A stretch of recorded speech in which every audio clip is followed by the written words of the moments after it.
All right. Well, we're going to kick off the conversion show today with Ashland Stansbury from because she is a part of the conversion mafia we're starting. Is mafia the right word? I don't think it's the right word. Consortium. I love having people on the show that understand conversion, that are here helping us build, momentum around conversion with customer acquisition costs, with the market and everyone trying to focus in on how to increase profit. The market's finally recognizing that we need to focus on conversions. And every day there's new tools popping up. And I met Ashland at the Klaviyo event in Los Angeles. And immediately when I heard what she was working towards and has been building for 2-3 years now. Yeah, 2 years. Yeah, 2 years now. It really sparked something. I was like, oh my God, we got to have you on the show. So welcome, Ashland, to the Conversion Show. Would you like to just give a quick intro of what you've been building at Because for the last 2-3 years? Yeah, for sure. Well, thank you for having me. I remember when I sat down next to you at the Klaviyo event, I was like, oh, founder of Justuno. This is like the perfect person to chat with. So definitely an honor to be here. So I'm Ashland, the founder and CEO of Because, one of the first female-founded e-commerce tech startups. Got to definitely get some more of those. We started out of Boston, which is the same city that companies like Klaviyo and Privy got started out of. And then I escaped the colds and moved over to Florida, not going back anytime soon. But we are a platform for high SKU stores, focus on increasing conversion by creating dynamic website content on their Shopify store.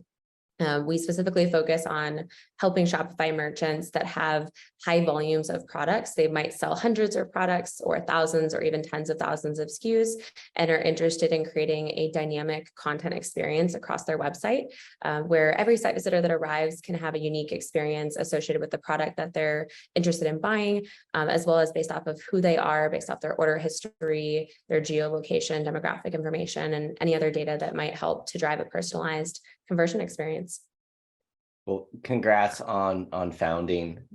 Like you mentioned, any further support, encouragement to other female founders, we love seeing in the space here. And it's an added bonus when it's around conversion. So welcome. You mentioned Boston. I love working with Ben at a Privy, watching him grow the company. A lot of, Boston's really spawned a lot of great companies in recent years, and HubSpot. They have a lot of e-commerce. And now you're in Florida, which is the new hub. Yeah, it's really up and coming. Yeah. So when we talk about you founding the company, I'd love to hear how you came about founding the company in the conversion space in retail, to kind of learn a little bit there, and then we'll move into more of this product page dynamic personalization. Yeah, for sure. Well, I have to take you back, like all the way back, to kind of understand how I started a company when I was like 22. So I was born and raised in Boston. I was raised by a multi-time entrepreneur dad. My dad started and sold 3 software companies. He bootstrapped all of them. So he was like super scrappy, and he dropped out of college to start his first company. So he was like really a self-made man. And he sat me down when I was about 7 years old. My brother was 5, and he was like, I'm going to teach you guys what daddy does. And this was like our first talk on like the opportunity for, what a career would look like, which is probably a pretty young age to have that kind of conversation. And he pulled out an easel and a permanent marker, and he wrote the word entrepreneur. So that was my extremely young exposure to the concept of starting your own business and working for your own dreams rather than someone else's, which is obviously like the ultimate goal of even having an e-commerce tech company, to support all of these other small businesses that are trying to grow. But he had started to explain the concept to me of financial wealth and freedom, and what it meant to run your own business and to create assets versus liabilities. He was literally teaching this to me as a child.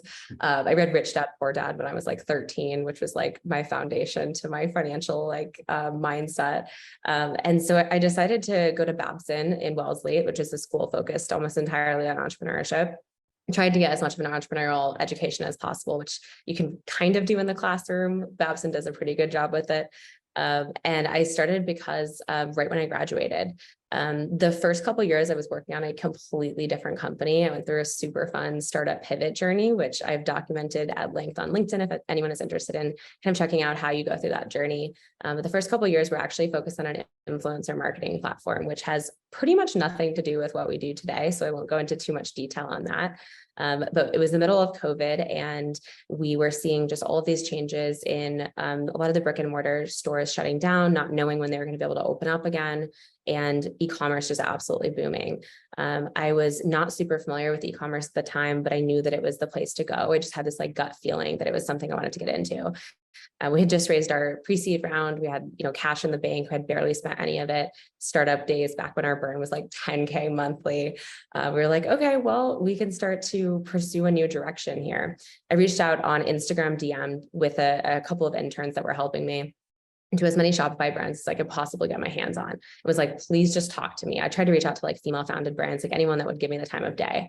And I started to get on the phone with a bunch of brands that sold hundreds or thousands of products. I started to kind of talk to this high SKU market.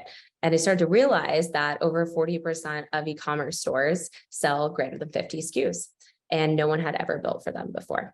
So their needs around creating high volumes of content on their website, being able to manage all of that content without the need for a developer, because the majority of e-commerce businesses don't have an in-house developer. Even the ones that do don't have to ask their developer every time they want to make a change to their website.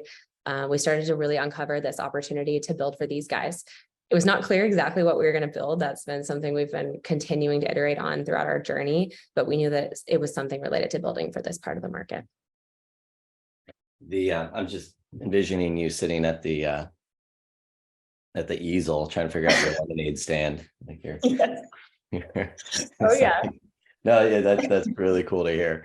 Every time I go by a lemonade stand, which we used to as kids, and I see it's like $1.25 or like whatever, I'm like, oh my God. Oh yeah, they hustle you. 100%. But the product is the same, just like the lemonade, the Light Aid, whatever that powder lemonade is.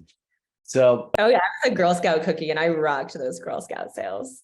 Nice. Yeah, you were probably with as soon as online happened, that changed the game with the Girl Scout cookies distribution. Oh yeah, right. All the rights.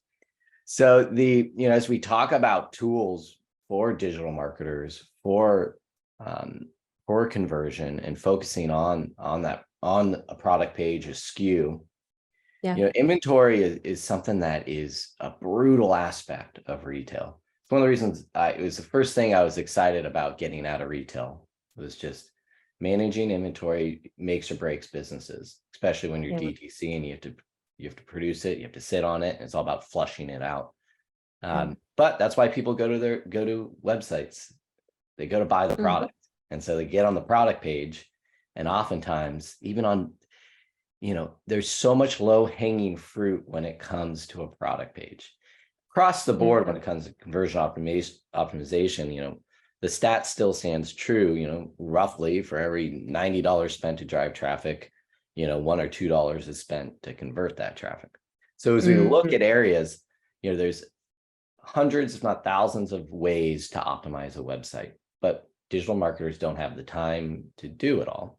Yeah. So with your clients, where do you see some winning in terms of actually stealing some time away, some resources to actually make an impact? Yeah. Well, so one thing that I was going to talk about that's been something that's really interesting around just like capitalizing on your data that you're getting from your customers and sort of bringing that into your site. One is around capturing like survey data. I was recently at the Shop Talk event with Octane AI, and I was like really intrigued by what they're working on around survey data and quiz data. So being able to take that data, customers, like what their preferences are and what they're interested in, and be able to really adapt the on-site content that they're seeing. So I think really just this concept of like understanding what your customers care about and then being able to change the experience that they're seeing on site. This also gets into the concept of like, how do you take all of the data that you have off your site that you're getting from other channels, from how your customers are interacting on social, how they're interacting in email, how they're interacting with your ads, and all these other things offsite that are capturing their attention. How do you make sure that when they are landing on your product page, that it feels like a connected journey? I think a lot of the time when these digital marketers are running ads and they're driving people to their landing pages, they're not thinking about how those two things connect. Like the ad experience had this type of copy and this type of graphic and this type of discount code, and then they're bringing them into that landing page, whether it's taking them directly to the product page or a custom landing page, and it just feels like a completely disconnected experience. I've definitely witnessed this myself as a site visitor, just like, having my attention caught by a particular product that I'm seeing on an ad. Like, I love this sweater, it's so cute. I get to the site and I'm like, where is the sweater? Like, I can't even find the original message that caught my attention. Or I can't find the discount code that was offered in the ad. So it's really just helping to connect the offsite data to the onsite data to make sure that that is a streamlined journey. It really is that connected journey that it's our job. What I've really learned in 2023, our job is to educate the digital marketer on the importance of that connected journey, but then how to actually achieve it at scale.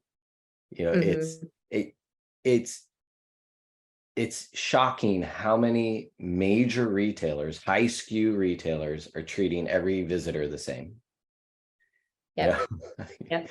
How are we not focusing on this? And it goes back to time, resources, and tools. And as we look at the e-commerce space, you're 2 to 3 years old. As I see new tools come into the conversion space, as soon as something hits, you start seeing them pop up, in the app store and the focus. And I love seeing your focus on the product page. And it goes into understanding the needs of your consumer. And as you step back and look at retail itself and just the foundational brick and mortar retail, it's that story of when someone walks into a store, they say, they greet you, they ask you if you need direction to find something. It's like recreating that in-store experience online. We still have a long way to go. Yeah. And that's what excites me every day.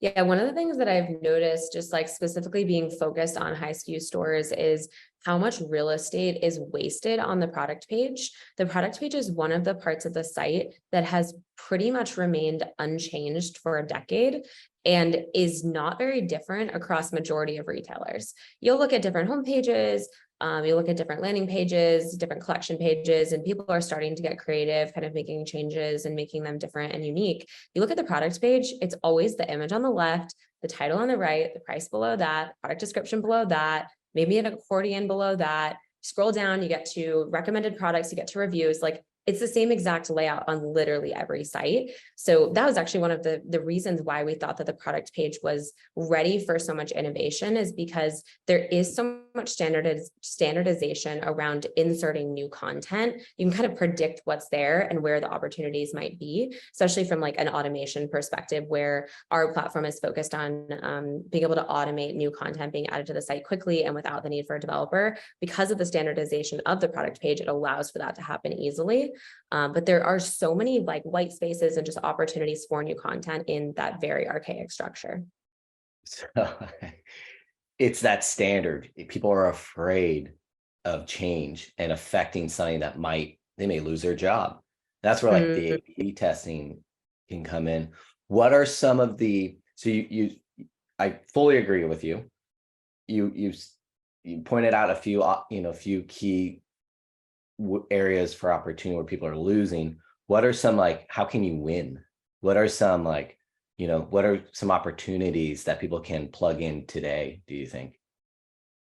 So I think one of the ones that we've seen that has driven the most conversion, just like based off of measuring impact on like lift on add to cart rate and conversion rate, is adding reviews above the fold. Literally no one is doing this. Every single product page has reviews all the way down at the bottom of the page. They're typically scrollable from one of the platforms like Yotpo or Smile or reviews.io. And those are all super valuable reviews that are helping the site visitor to make their purchase decision. but they're not relevant to that particular site visitor. If I'm a size small and I'm 5'2", I'm very short, and I'm trying to find the particular review that's going to resonate with me to tell me if these pants are too long, because they're always too long. Why do I have to scroll through like 80 reviews to get that answer? So that's one low-hanging fruit that I think literally no one is doing, is moving reviews above the fold. Not all the reviews, just the review that's relevant to that site visitor. The second, that's a major low-hanging fruit, just with Gen Z and millennial being incredibly impatient with online shopping, is they literally never want to pay for free shipping. So if you are offering free shipping, which majority of retailers that we work with are over a certain threshold, tell the site visitor how close they are to that threshold. Don't make them wait until they get into checkout to see that they have like $2 left to get to free shipping, which is the most infuriating thing on the planet. Tell them on the product page experience above the fold, again, before the customer scrolls, that they have $7 left to get to free shipping. And don't just tell them they have $7 left. Tell them how to get that $7. Link them over to the accessories page, or whatever pages or whatever collection page has a series of low priced products that will actually help them to cross that threshold. You know, you're touching on but I like to talk about the Amazon experience in a positive way. You know, they've won 65% of the market share because they've been customer obsessed from day one. Yeah. And their entire experience is what their consumers' needs are. And consumer psychology is an aspect of conversion optimization that we really need to work towards helping educate again our retailers. Like, do you understand what your customers' basic needs are? Yeah. It's like when you go to a product page, it's like you're not telling, they don't care. What do they care about first and foremost? It's shipping. It's still the number one cart abandonment reason. And it's not just shipping costs, it's when am I going to get this item? When am I going to get it? Yeah, which Amazon crushes. They're so good at that. Yeah. And then you mentioned a few different services, reviews. I think another very much overlooked one is returns. And there's a lot of great apps for that. And we talk about all these different apps. There's so many great integration partners or just technology partners that both you and I can work with to help educate the consumer themselves of what this retailer provides to you as a service.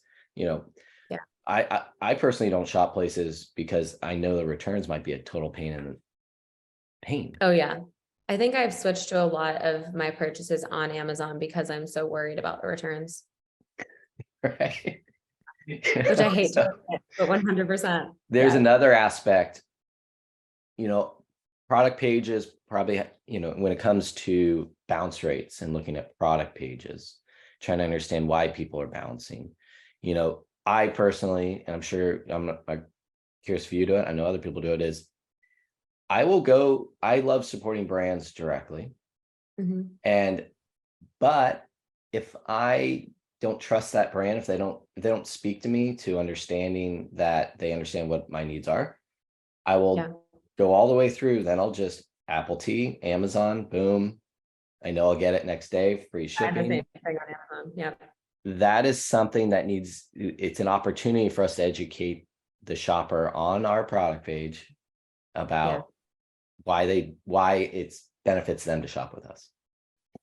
I think on that one, just to add like one more suggestion to the earlier suggestions around reviews and shipping, a lot of these merchants expect the site visitors to be able to check out like their About Us page. No one is reading your About Us page. It's like literally one of the last places a site visitor is going to go, but it does share that story of like, who is your brand? Why should I care about you? And why should I trust you?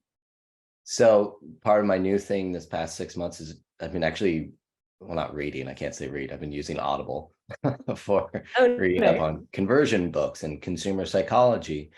And you just mentioned something that actually, I forget who it was, it might have been John McDonald, pointed out that it's all about building trust with this retailer.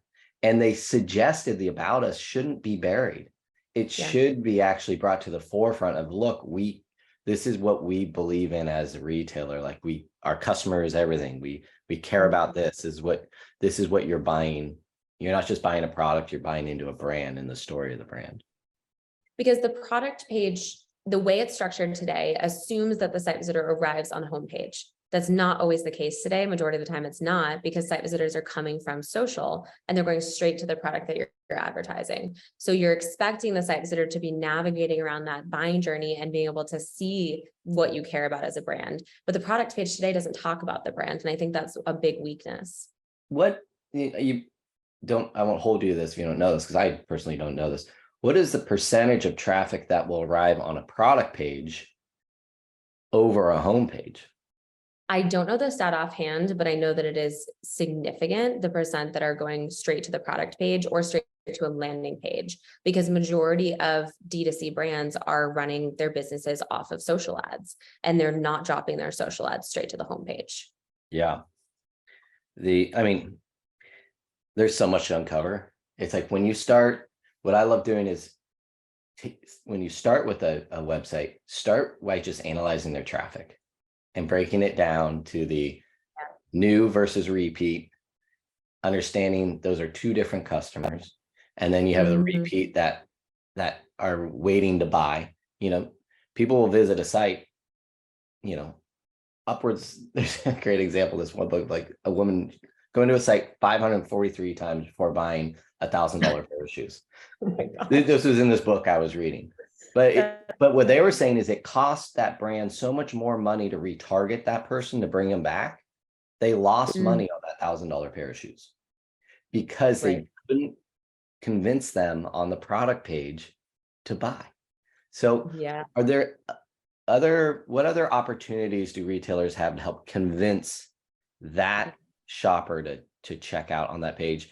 And or what do you see as the future of where retailers can go to help convert that visitor so they don't bounce?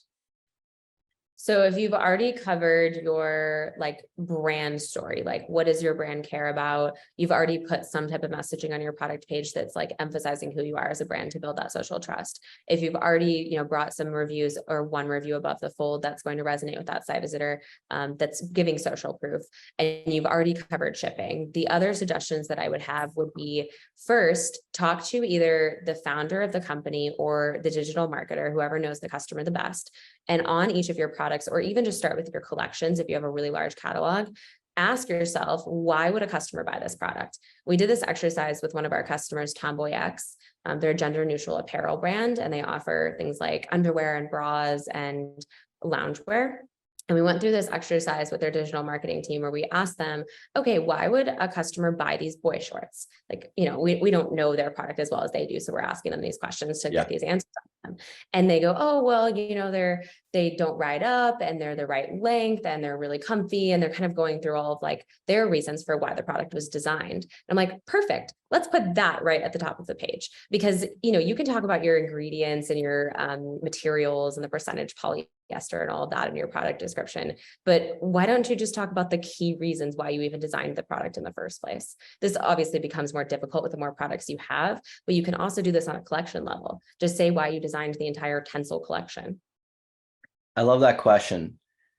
You know, why would someone buy this? Like, are there any other, you know, getting back to the basics, like, are there any other basic questions you ask them or any other clients?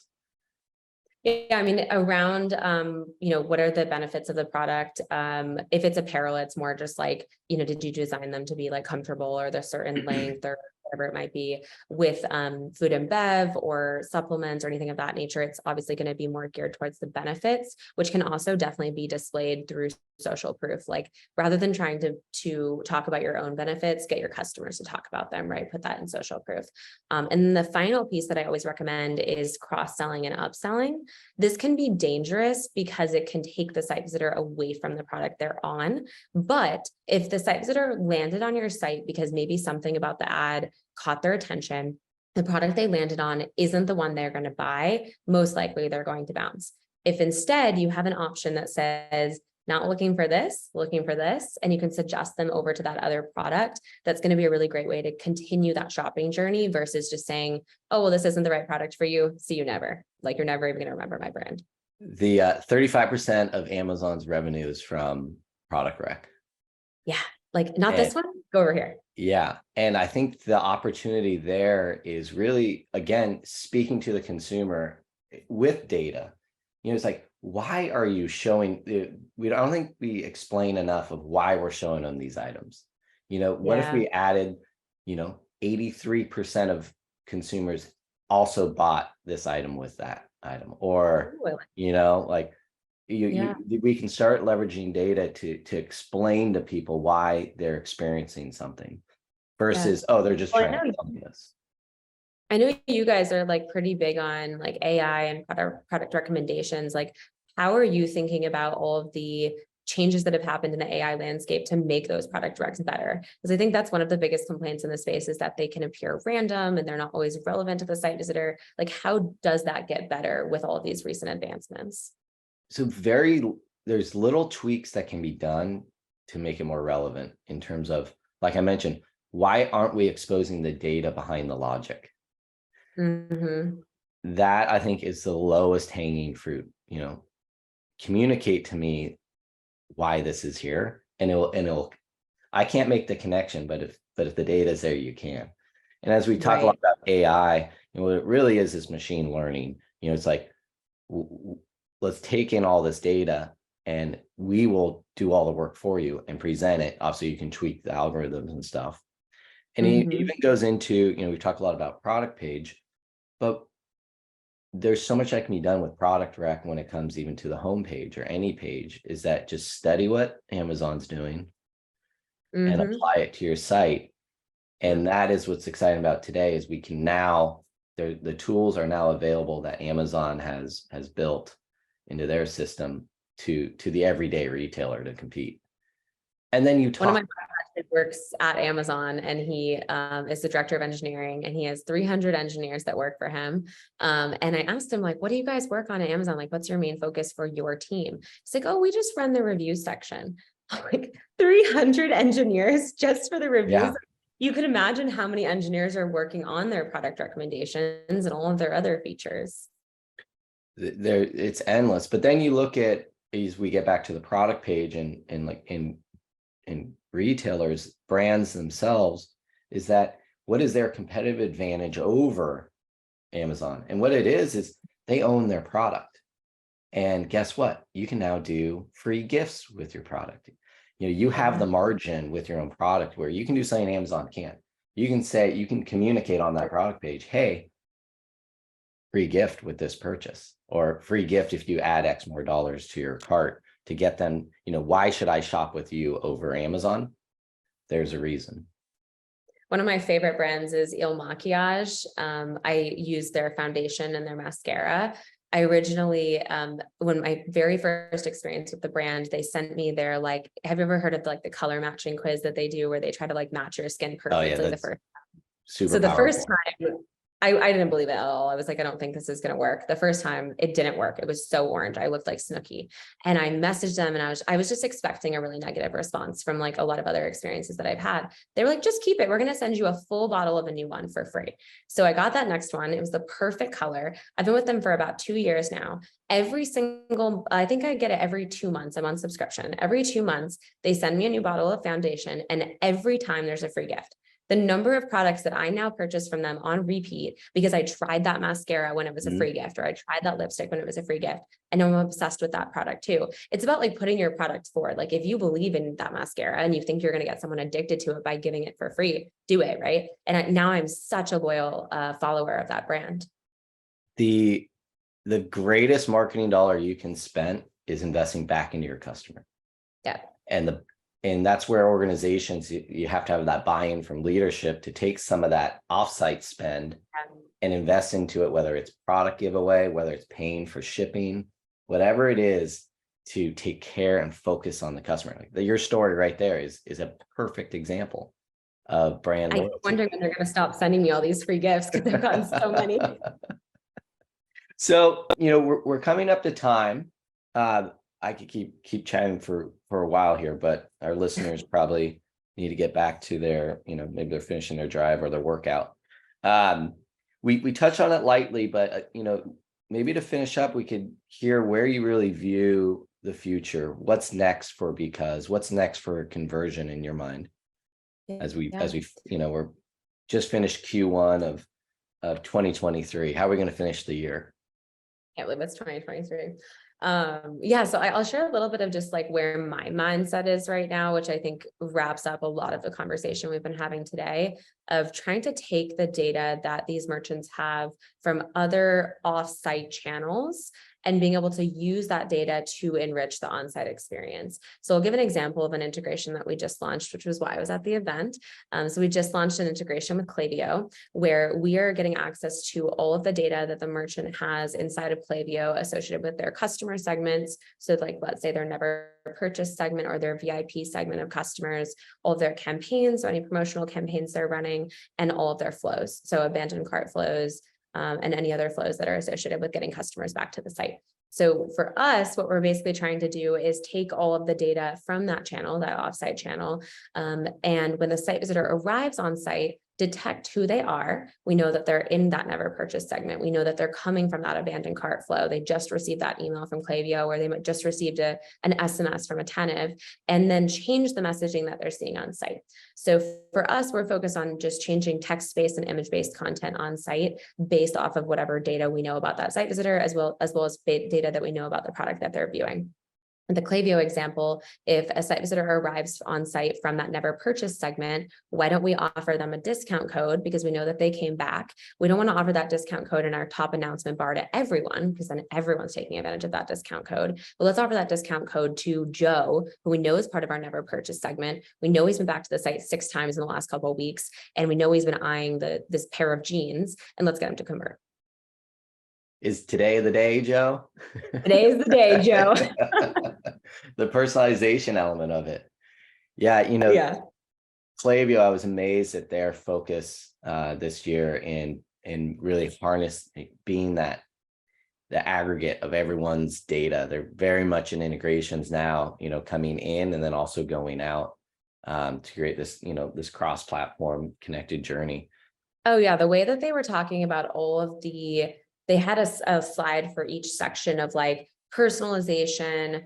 I think they talked about like SMS, email, just all the different channels. They talked about reviews, returns, and they just basically showed how they all interconnect in this like really interesting way. Like they're the heart of this whole system. It was super cool to see how they're thinking about it. Well, Ashland, thank you for joining us today. For our listeners, where can they learn more? Yeah, so you guys can learn more by going to trybecause.com or go to the Shopify App Store and search Because to go ahead and download. All right. Do it just because, you never know what you because. learn. Well, thanks for listening today, everyone. Please remember to follow, like, subscribe to The Conversion Show, and we'll wrap it up here. Thank you. Awesome. Thank you for joining, Ashland. Thank you for having me.